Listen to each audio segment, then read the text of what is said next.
Dnes hlavnou témou bude slovíčko domov.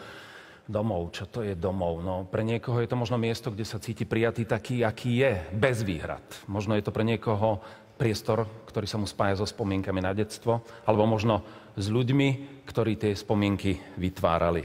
Ľudia, ktorí pracujú v oblasti sociálnych služieb, sú ľuďmi, ktorí vytvárajú domov pre ľudí, ktorí už ten svoj pôvodný zdieľať nemôžu. A preto ten dnešný večer patrí celý vám a iba vám.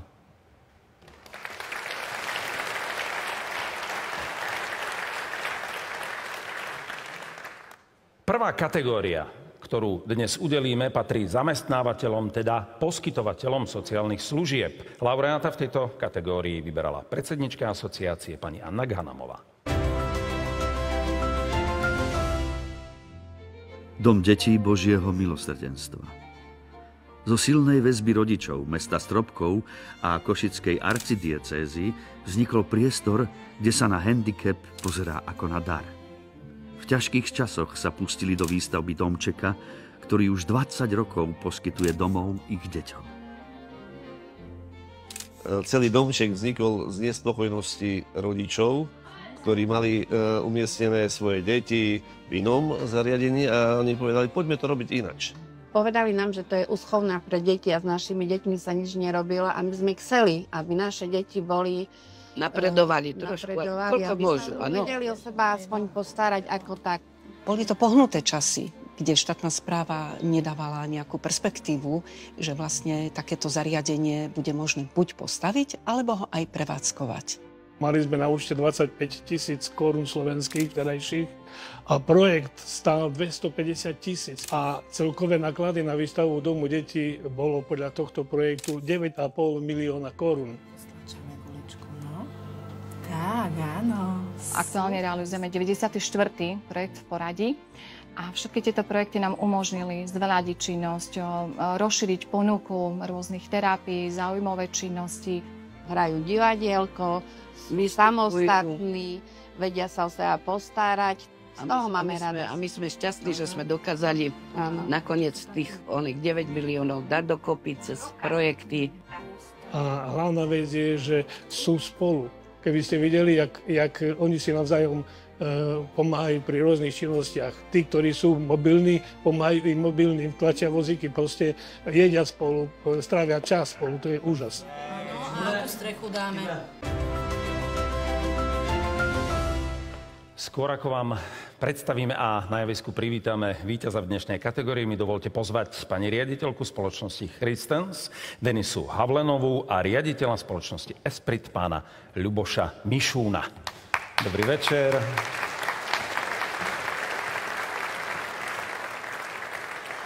Pán Mišún, keď hovoríme o poskytovaní služieb druhým, čo je podľa vás najdôležitejšia hodnota, ktorá v tomto nesmie chýbať? Tak asi tým absolútnym základom pri poskytovaní služieb je vzájomná dôvera obidvoch partnerov daného obchodného styku. To znamená, že či už je to v našom prípade poskytovanie softvérových služieb cieľovým zákazníkom, tak ako v prípade túto prísediacich zástupcov poskytovateľov sociálnych služieb. Takže určite jednoznačne dôvera. Pani Havlenová, pre vás mám možno jednoduchšiu otázku, ale iba zdanlivo jednoduchšiu. Ako by ste vy definovali vo svojom poňatí slovíčko domov? Čo to je pre vás? Domov. Když se řekne domov, tak já jsem se v životě stěhovala tolikrát, že asi nemůžu ten pojem úplně spojit s místem, ale spíše s tím pocitem, se vzpomínkami a s tím bezpečím a zároveň taky s tím, že člověk může být sám sebou tam, kde je. A to úplně pro mě nejdůležitější je, že jste na místě, kde jsou lidé, kterým na vás záleží a kterým zároveň samozřejmě vám záleží na nich. Takže to je ta alfa a omega, to přijetí, ten domov. Ďakujem, že to potvrdzujete, áno, tak toto podobne vnímame aj vy. Tak prezraďte obsah vašej obálky, kto sa stáva víťazom v kategórii poskytovateľ. Takže vítězem v kategorii poskytovatel se stává Dom dětí Božího milosrdenstva Matice Slovanskej Stropkov.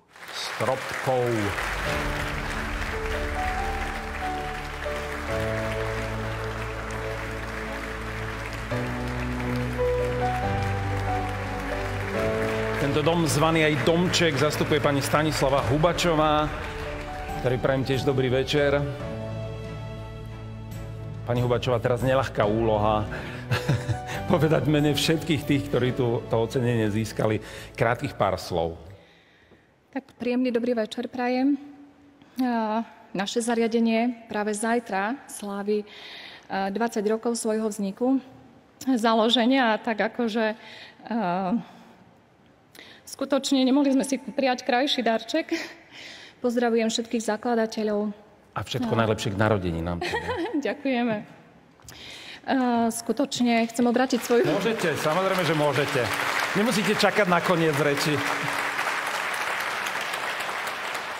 Ja sa tak pomyselne skláňam pred našimi zakladateľmi, pred mestom Stropkov, arcibiskupským úradom Košice, ale predovšetkým pred našimi tými zakladajúcimi rodičmi, klientov, že mali dostatok odvahy ísť a tvoriť toto nové dielo.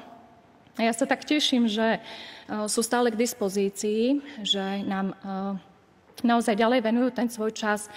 Najviac sa všem tak najhlbšie poďakovať mojim kolegom a kolegyňam, odbornému obslužnému personálu, lebo asi len my v najúžšom kruhu vieme, aké náročné je udržať štandard a možno tak v skutočnosti poskytovať denodenne nadštandard sociálnych služieb. Chcem poďakovať nielen mestu Stropkov, ale všetkým Stropkovčanom, Stropkov ako takému, lebo tam skutočne nachádzame veľké zázemie, podporu, čo sa obrátime na jednotlivcov, na vedenie mesta, sponzorov, naše rodiny. No a zvlášť chcem pozdraviť našich klientov, ich rodiny, príbuzných.